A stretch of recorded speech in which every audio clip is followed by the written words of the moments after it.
Charles Jeffery, welcome to Taking Care of Business. And I honestly, every time I say your name, I have to say your first and last name. I feel like I'm doing a disservice to you if I don't, because it's such a great name. Do a lot of Yeah, people call you Charles Jeffery? no, I get called an awful lot worse. My- an awful lot worse. I don't, Um, I don't believe it. I'm finding it more confusing because since kind of making the change, I've kind of always been Charles in the industry, but now I do so much work with Americans. I seem to be getting called Charlie an awful lot more. I And I've got a client called Charlie, and it's like, hi, Charlie, from Charlie. I get emails. I don't know if they're for me. It's incredibly confusing. So, um, are you I, not I think maybe I need to come up with some extra nickname, right, which CJ? I used to get called that in school, because there was a couple of Charlies and Charleses in school, so I used to get called that. Um, but I'm sure, I don't know, maybe some people listening will be thinking that I call them something very different. Certainly not something we can say live on a podcast. Going to say maybe we can take that off screen a little bit later on. So, Charles Jeffrey, you are the founder and managing director of Jeffrey Capital, a firm that is a leading portfolio and fund management firm specializing in formulating and structuring litigation investment strategies on behalf of a multi-strategy hedge fund. You operate across multiple jurisdictions, including the UK, Cayman Island, Cayman Islands, British Virgin Islands, Hong Kong, and the United States. You are personally listed in the 2022, 2023, and 2024 Law Dragon Top 100 Global Leaders in Litigation Finance. You started your career in litigation funding in 2014, but prior to founding Jeffrey Capital, you spent 4 years at Harbour, which is the largest privately owned litigation fund. And I think it would be amiss for me not to mention that you're also a rugby fan and player, and you know your way around a wine cellar, to say the least. Have I missed anything? Yeah, I'm not sure if you got that from Wikipedia or ChatGPT, but it sounds about right. Although, yeah, the rugby days are far behind me. As a middle-aged man in finance, I've been kind of converted to paddle. So paddle is now my entire personality. So other than Oh, that, yeah, I think most of it was about right. wonderful. Okay, so I sometimes ask guests what their top three favorite books are at the end of a podcast, but I feel I may ask you what your top three favorite wines are, just because I like to tap your brain with stuff like that. Okay, all right, I'll get thinking. Wonderful. So let's go back to the very beginning of your career. What first drew you to the world of litigation funding? Oh God, I don't know. I think I kind of fell into litigation finance, which I think a few people did circa 10 years ago. I don't think anybody goes to university to become a litigation financer. I think they want to go into law or banking. Very rarely get into kind of a hybrid. So at the time, I was working for a small firm that specialized in kind of financial mis-selling, had a key insolvency aspect to it. I was also collecting book debts, etc. Working for a gentleman called Morris Power, who now owns a separate firm, litigation fund. And it was kind of his brainchild to set up a litigation fund whilst I was there, and I kind of naturally got moved across as a lot of my work at the time was working with insolvency practitioners and law firms. So I kind of naturally fell into it. Didn't understand the slightest thing I was doing when I started. It was a whole new world that I really, still to this day, probably don't understand what I was doing at the time. Um, but I'll never go back. I'll never go back and work for a law firm or anything like that again. It was a welcome move. I caught up with him not too long ago actually, and did express my thanks and gratitude for pushing my own personal boundaries, I guess, and teaching me what to do. I'm not sure if he knew what to do at that stage. Litigation finance was still so new. in the UK. You had your kind of big major firms, your Harbours, Burfords, etc. But the smaller ones that were coming through, it was incredibly challenging. And we found a niche within insolvency, very similar to the Mandalay style model. We'll try and do what different to what they do and see if that works. And it did, and then kind of naturally moved on from there. So um, yeah, a long decade, a tiresome decade, but yeah, fun, really fun, and would recommend it to most people. I do recommend it to most people to make the change. Um, no, I think that's a really great introduction into litigation funding and your career as well. It just goes to show, like, if you don't do the things that you're passionate about, I don't really want to use the word passionate, but you're driven by what really interests you, it's just you may not succeed to the point where you have today. And I know you said you were a middle-aged man earlier on in the introduction, but you're really not. I do think that, like, for what you have achieved, you're relatively young, and I think that maybe if somebody, or perhaps yourself, went down a path that they didn't necessarily agree, would you still reach the point where, for example, you are today? And yeah, also just goes to show what can come of taking a risk and challenging yourself. Yeah, I think it kind of is what makes litigation finance slightly different, I suppose, to just being a lawyer. Most lawyers are spending most of their days at their desk, reading textbooks, searching case law, drafting letters for partners, responding on cases. Whereas litigation finance, there's kind of various different roles which one can take. You can be front office, which is very much going out, having coffees, um, winning work, working with the lawyers, insolvency practitioners, experts, corporates to bring in that kind of work. The other side could be, what I would say is more kind of middle office, which is the underwriters, the case managers, those that spend their time deep in the weeds, rummaging through the stuff that the front office has provided them. And it's a much more technical role. They have a much greater understanding of the law and how these cases work, and kind of running them on to completion. So that role is very catered for more senior lawyers that are maybe making the move out of a law firm. And then you have your kind of traditional back office roles, marketing, finance,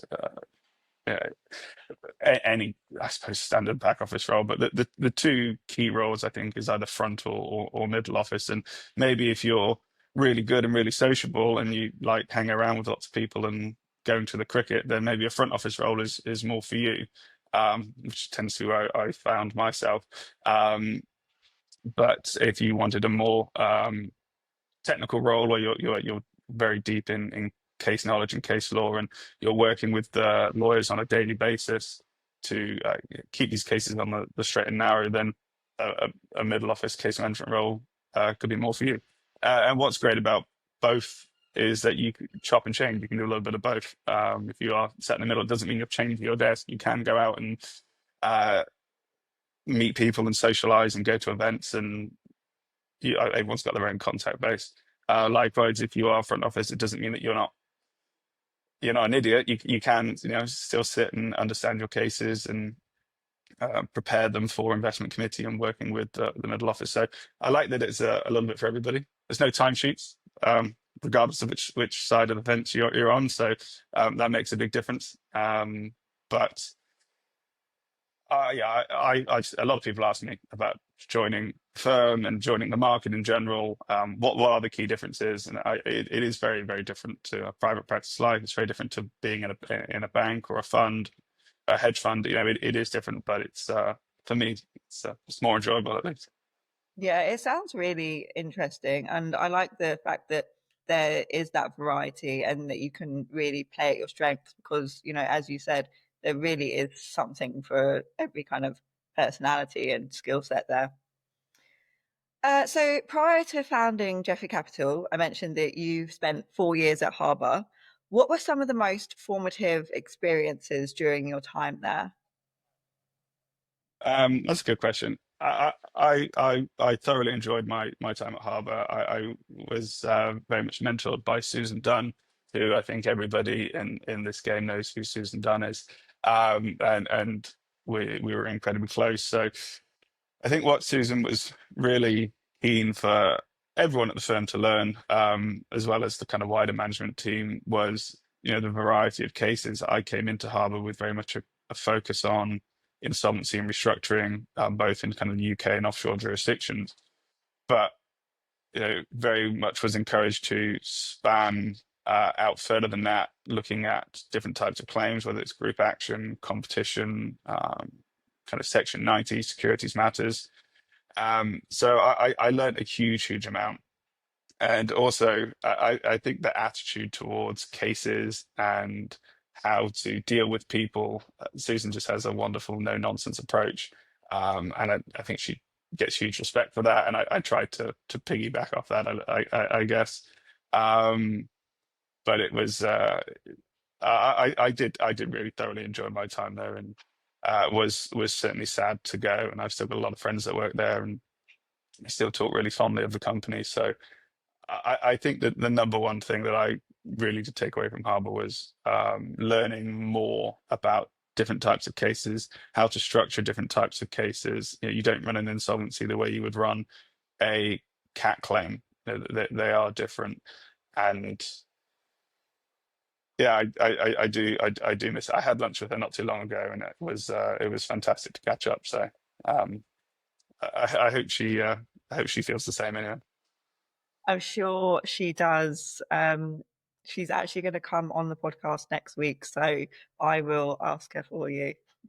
Please, yeah, yeah. You can edit out if she says that he's a dick or something. Just cut that bit out. That's the part where we accidentally lost signal. No, but I think that you've obviously got a right approach to going into a firm like that, and really just drawing in and being open to absorbing all the knowledge that you can from somebody like Susan and all the other incredible knowledgeable people that work there. And you've obviously applied that knowledge at Harbour itself and now at Jeffery Capital. And yeah, I think that you've done an amazing job going and doing that with Harbour and then making your own at Jeffery Capital. So, what inspired the leap from funder to founder? Was there a particular moment or insight that sparked the creation of Jeffery Capital? That's another good question. You must have prepared these in advance. There, I'm not sure if there was any kind of specific light bulb moment. The circumstances kind of led me to start considering, what do I want to do in kind of long term? What's the bigger play? And was very close with a team in the US, and I think we saw a very large opportunity here in the UK with the way that the market is going, with recent changes in case law and investor appetite, that actually there could potentially be this is the time to strike. We are fortunate that we have tremendous backing, and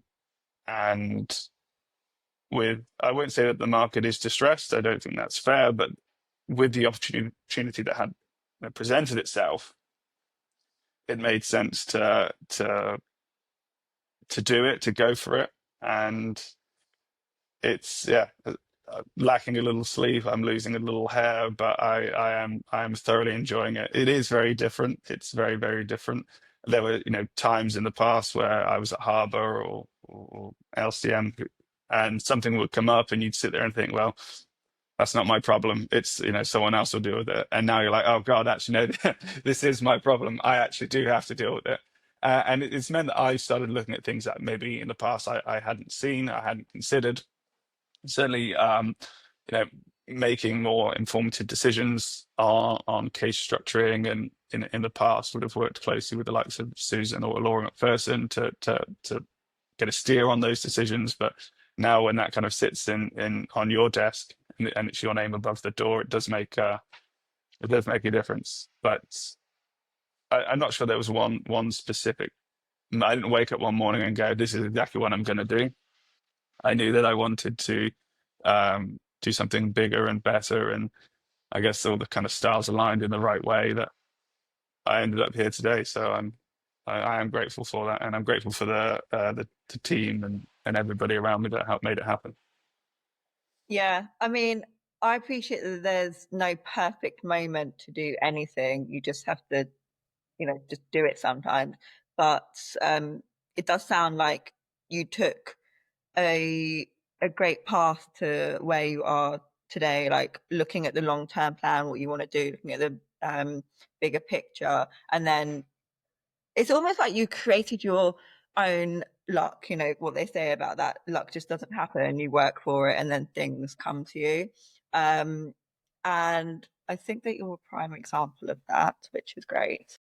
Flattery will get you everywhere in this life. So Listen, I'm not flattering you, I'm just almost echoing back what I'm echoing what you have just said, just like saying it in another way.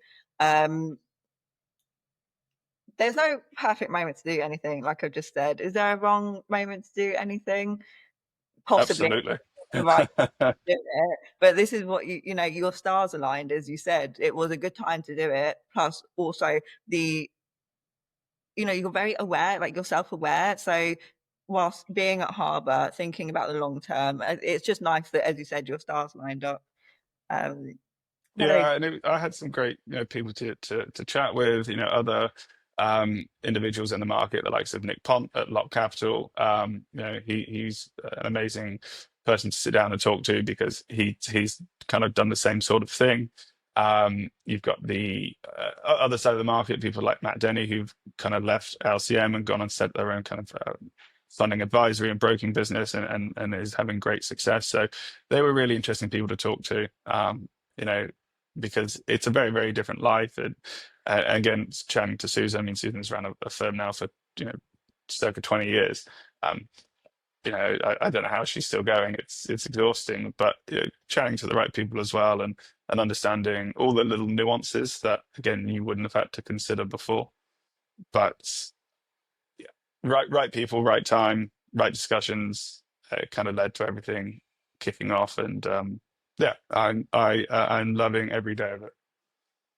Um, Before we move on to my next question, I just, you just mentioned that you're now dealing with all the stuff that you wouldn't have wanted to deal with in the past. And I don't know if anybody else has said this, but I know Elon Musk has, and he says, when you're a founder or CEO of the business, your job is essentially to do all of the things that nobody else wants to do, the really difficult stuff where they turn to you for, fixing this problem. So it sounds like that's true in your case. And do you find yourself putting out more fires than doing the stuff that you were doing before? Yeah, it's a lot of firefighting. There's an awful lot of firefighting. Had something on a matter not too long ago, where in the past, it was very much this is a senior management intervention. Someone has to kind of get this matter under control. And then you kind of look around the room and you go, "Oh my God, oh, I'm the senior manager. I actually have to deal with this now." And that was a kind of a slight bit of exposure that I'd not had before. And so you realize actually the decisions you're making are pretty serious, pretty binary. Whereas before I'd have been like, "Oh, I could give you an opinion on what I think is a good idea, or here's my note that I've written to help manage this situation," rather than being the one that says, "Actually, no, I have to do this." And yes, they are rubbish decisions sometimes. They're quite hard conversations to have, but you realize that you very much have to put yourself and your team and those around you first, rather than kind of delegating it and hoping someone else will make the decision. So that was a real learning curve, a real learning curve. How But does that make you feel when you're faced with a challenging decision? How do you handle that? Do you make are you good in making quick decisions, or do you like to take a second, go away, and contemplate it before having to give a firm answer? Or is it very much fact specific where, you have to just use your judgment, as I in like think there's approach to take is? I think there's a bit of both. I think you do have to go on judgment, and if something smells off, the chances are it is out of date.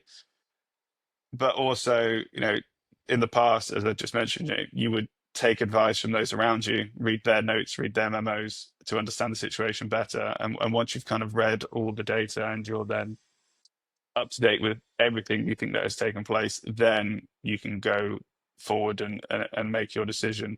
And you realize that you are gonna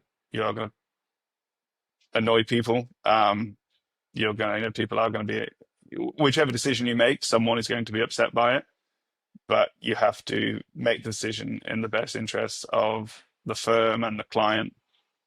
And I think, I don't know, maybe some people will sit there and think, oh, these guys are quite new, maybe they're a bit inexperienced. And if you kind of do come in with, a firm but fair position, try and come up with the right solution for everybody, that's fine. But I do think a quick decision is normally a good decision.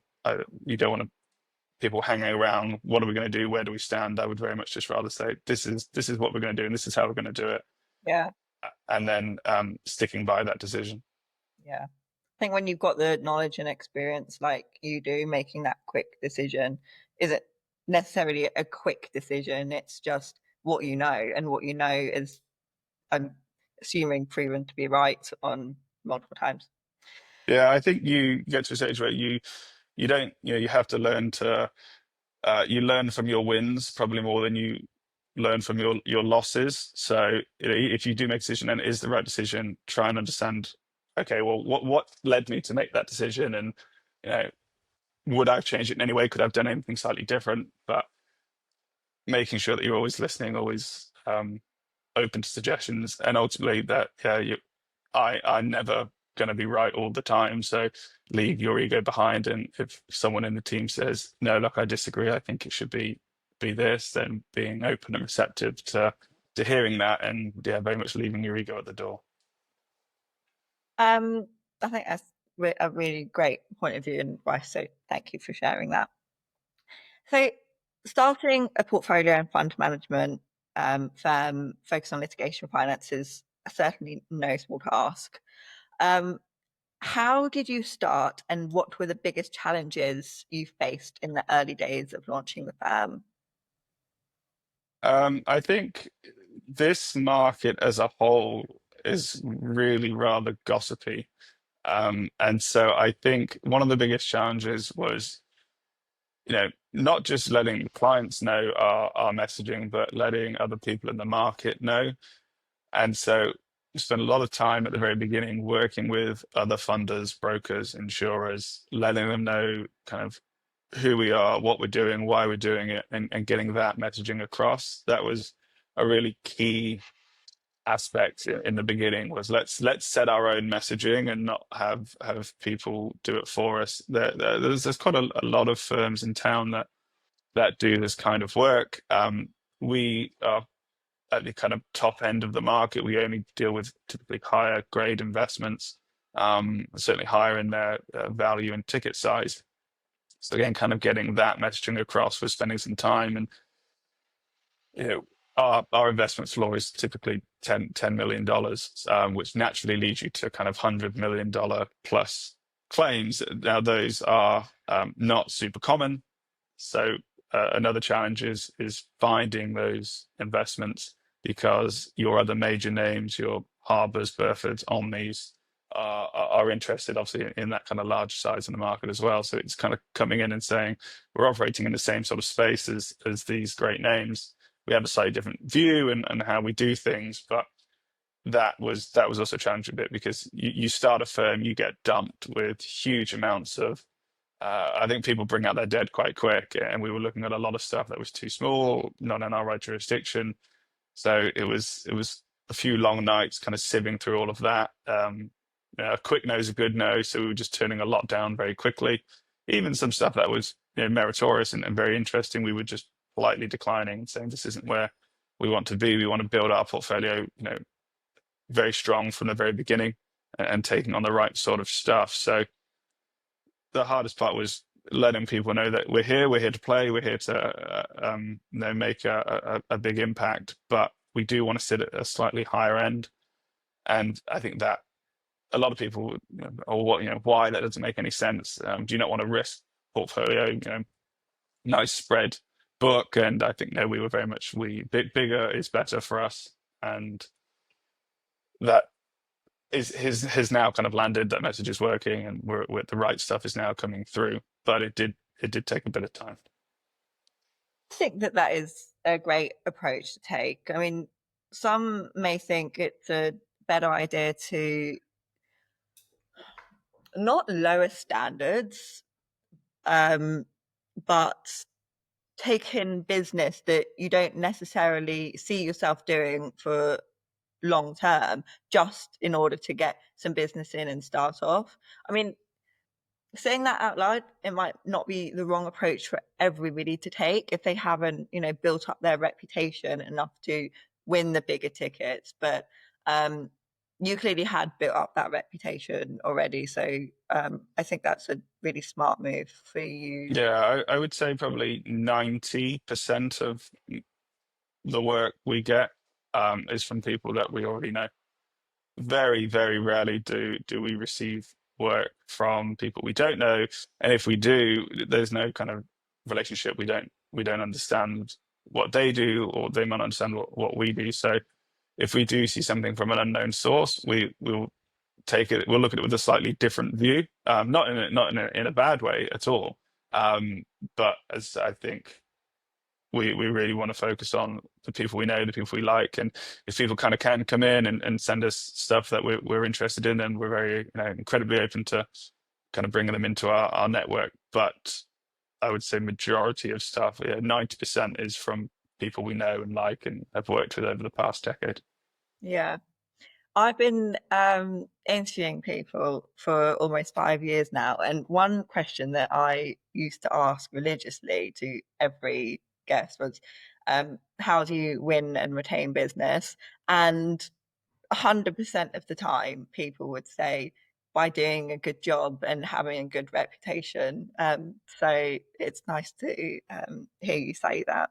Yeah, you got to work with people that you like, and my view is whether we win or whether we lose, we'll have a drink and figure it out, and that's the key. And I think with litigation in particular as an investment, it will go wrong. It always goes wrong. It's just the nature of the game that we play. It always goes wrong. Duration runs long, budgets go up, claim values go down, people get annoyed at one another. And you do have to sit down and say, right, let's sit down together in a room and just talk it out and get through it. As soon as you start arguing and picking fights and pointing and assigning blame, you're in for a whole world of pain, because everyone believes that they've taken equal portions of risk. We'll sit there and go, well, we've got X million dollars out the door. We're fully at risk. Lawyers will say, we've got deferred fees. We've got risk. Client says, well, this is my case. I've got, the risk. It's very, very, it can get really messy. So if you work with people that you like, work with people that you trust, and everyone does what they say they're going to do, it'll work out. And yeah, you win together, lose together. It's fine. No one gets mad if you lose through no fault of your own. People do get mad if you lose because of mistakes. That's the same in anything. It's the same as in playing sport.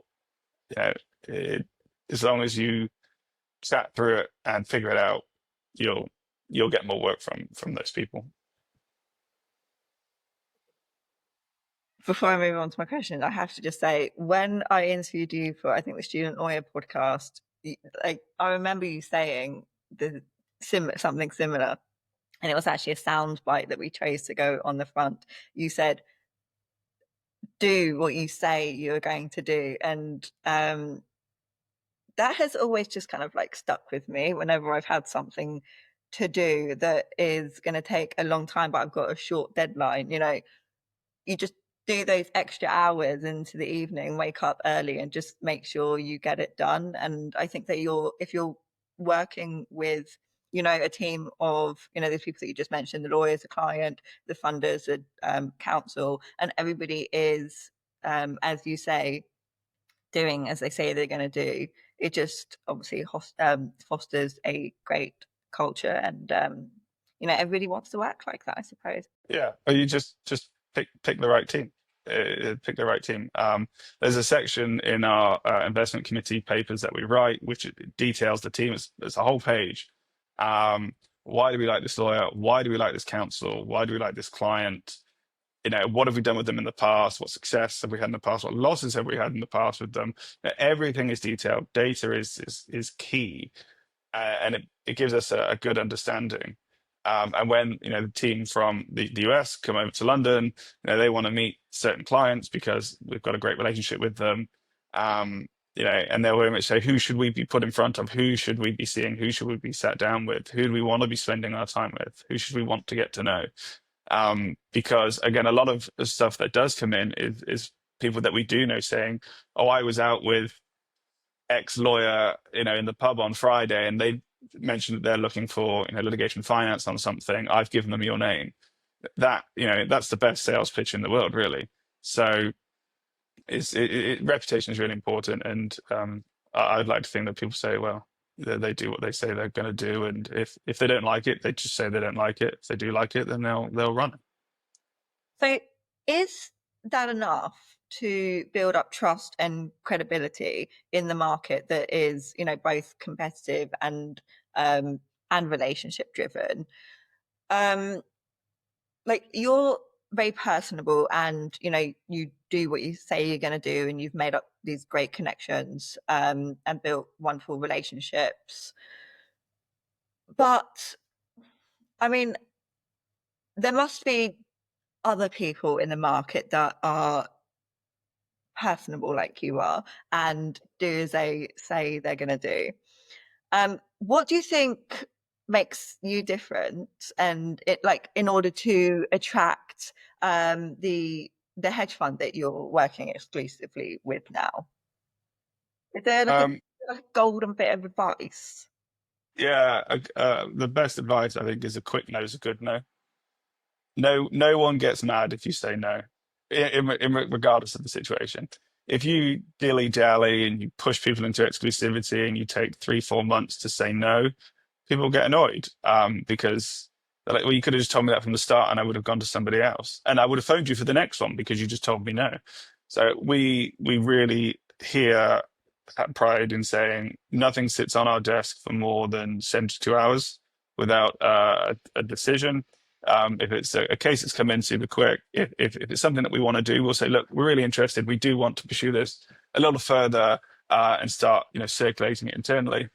If it's no, I don't like it, I could say within 10 minutes, I'm sorry, this one's not for us, and that's fine. And people don't mind, but you should never sit on anything for more than a couple of days, particularly if you know that you're going to say no. Just get rid of it. No one gets mad.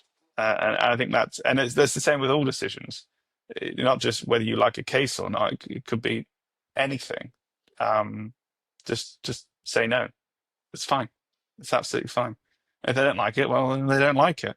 But it is what it is. So what's your approach to structuring deals to safely balance risk, return, and long-term value? Blimey, that's a very investor-like question. Is it really? We obviously want a managed book. We don't want to take on too much of one particular thing. We don't want to expose ourselves too much to a particular defendant or a particular claimant. So it's because we are very much a bigger is better. We only tend to look at larger stuff.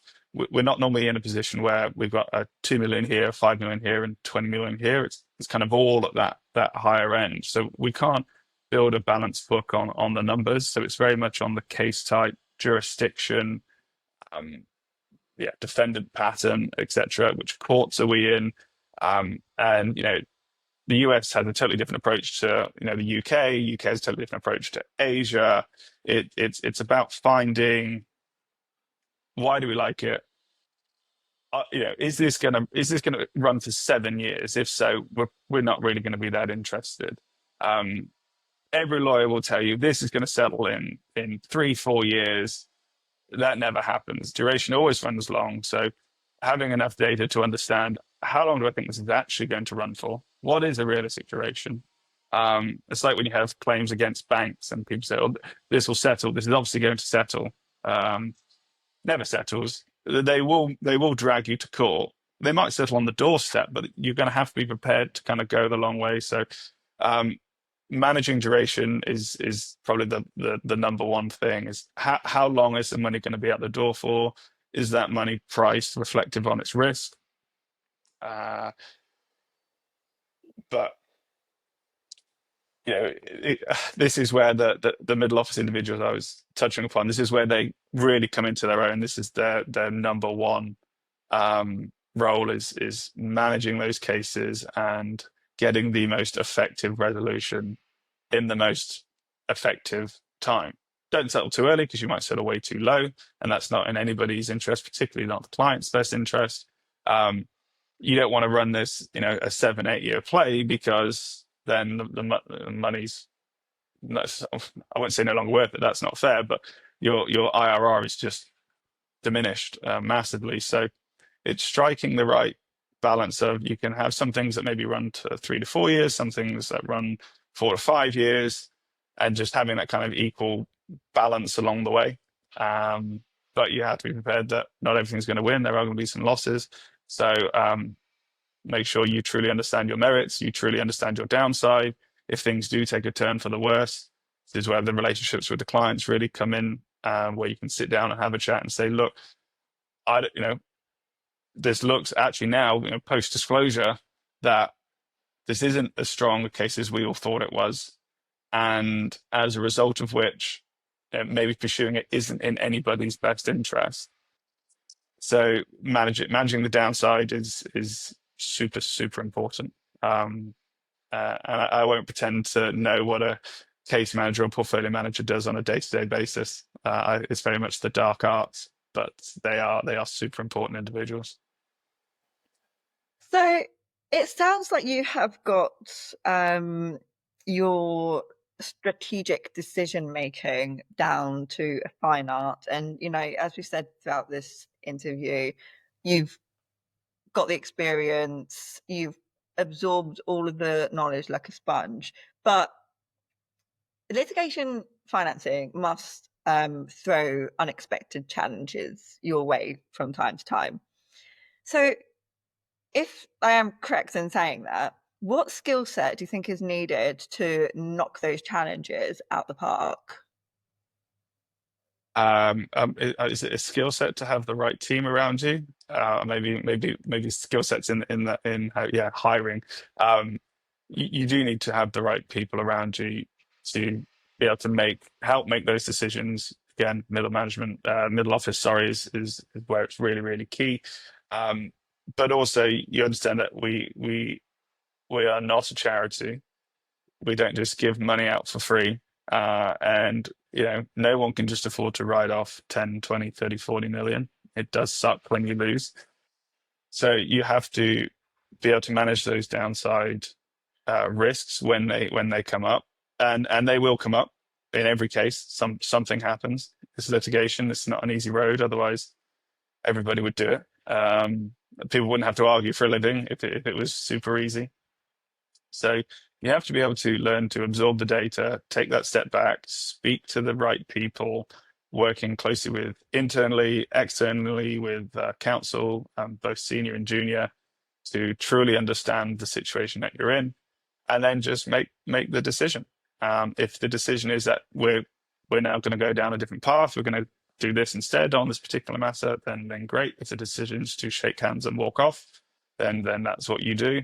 Or if the decision is right, let's just turn the screw and let's just go at these people. Slot in the throat mentality, then you go for that as well. It's very, no case is the same. Every case is different. But the more you do it, the more experience you get, the easier it becomes, I guess. And I really believe in kind of the better you are, the harder you work. So the more we can do, the more we can learn, the better we become, the better decisions we'll be able to make. I love that. So, what advice would you offer to both junior professionals entering the field and more seasoned experts looking to sharpen their skills in litigation funding? Two things I think I biggest bits of advice are never fall in love with your own case. I've been there. I've done it. I think it was Susan actually that told me that, never fall in love with your own case because it looks great in your view. It looks great in your eyes. It's your client. It's your baby that you've nurtured. You're ready to go to investment committee. You have to be prepared that, people that sit on investment committees are incredibly intelligent individuals. They have seen everything. And so when they are going to dissect your case, they're going to break it down. They're going to ask some very tough questions. And if you don't know your case truly inside and out, you're going to be stumped. But just don't fall in love with it because you then may start fighting with something that's probably not worth fighting for. And as a result, you end up disappointing your client, your team, your superiors. And then the other one is, you can't come into this field with a lawyer hat on because you'll never invest in anything. A lawyer's job is, identifying risk and managing that risk and providing solutions. Whereas here, we're in the game of risk. We invest in risk. So you have to learn to underwrite as a fund manager rather than a lawyer. These are assets. These are assets that we're investing in, not just legal cases. So, okay, you might have on paper the greatest case in the world. It's an absolute slam dunk. The director wrote "I love fraud" on a piece of paper. Like it could be the easiest case on its merits in the world, but you look at it and go, well, recovery is difficult, duration is difficult, enforcement's going to be difficult, and before you know it, it's a great case, but it's a rubbish investment. There's a massive difference between what's a good case and a good investment. And you have to be able to distinguish the difference between the two. You could have a case that's got, what counsel would call 65% merits. Would I jump out of a plane with a parachute that was going to open 65% of the time? Absolutely not. That would be, would I invest in a case on that basis? Well, quite possibly. If there is a very good defendant, a very good fact pattern, a tremendous team, we're confident on the roadmap and duration. That's how we're investing in this.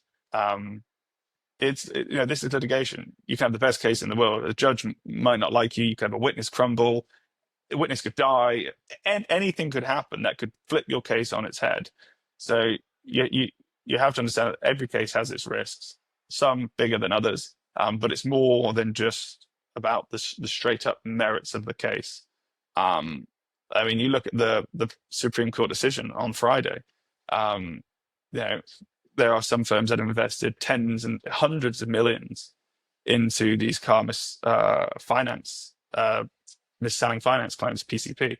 And we said no from day one. We said we don't believe in this risk. And despite it being everyone's saying it's a slam dunk, it's bound to win on paper, it didn't win. Partially, maybe. But the bank's liability has gone from 44 billion to 16 billion. These claims are now much harder to bring, much more difficult to prove. And for us, it just wasn't a good investment. Thankfully, it turned out to be right, and I could enjoy that on Friday. But it does just go to show that despite people telling you they think it's going to win, it might not. So you just have to really be able to underwrite on gut feel and more than just merits. I think that's great advice. So thank you.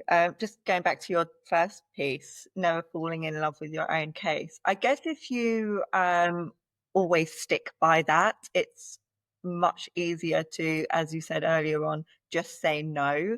By just saying no to something that you see, pick up within those first 72 hours, you're avoiding the risk of falling in love with your own case when people are telling you it's not the best move to take. Yeah, you have to be to be firm on that. And I think in my entire 10 years in this career, I've probably invested in less than 0.1% of stuff that I've seen.